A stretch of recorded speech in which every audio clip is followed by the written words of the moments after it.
গতকাল হারবাতলী এডিসি ভিলেজের নলছড়িতে বিজেপির নির্বাচনী সভা ও প্রচার গাড়িতে তীব্র মথা কর্মী সমর্থকদের হামলার অভিযোগ উঠেছিল।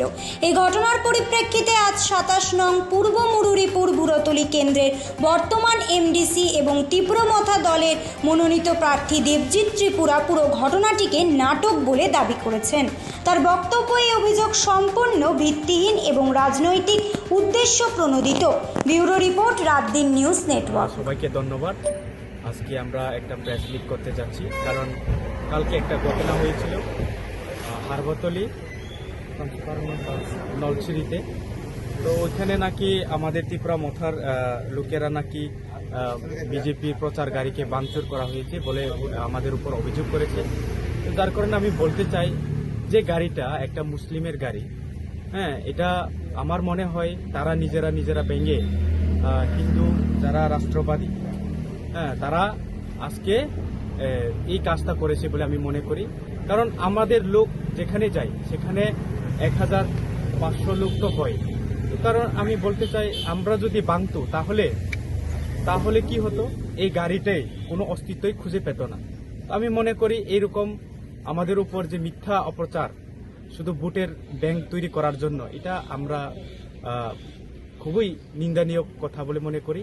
তো আজকে শঙ্কর রায় এই কথাগুলো যেগুলি বলেছে, উনি নিজে বলে ওইখানে আসেন তখনই, তো ওনার মাধ্যমে এই কাজগুলো করা হয়েছে বলে আমি মনে করি। তো আমি বলতে চাই, এইরকম নোংরা রাজনীতি করেন না। আমরা সুস্থ এবং শান্তিপূর্ণভাবে আমাদের এই ভোট প্রচার এবং ভোটকে আমরা সমাপ্ত করতে চাই, এইভাবে যাতে কোনো রাজ্যবাসী এই বিভ্রান্তে না পড়ে।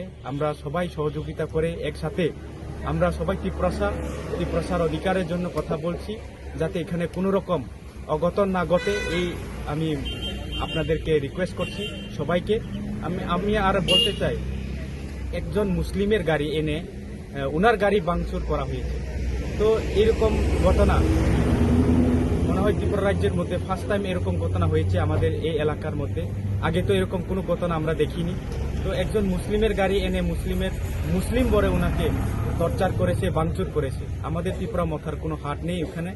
আমরা সুস্থভাবে আমরা প্রচার করি, সুস্থভাবে আমরা কাজগুলি করি।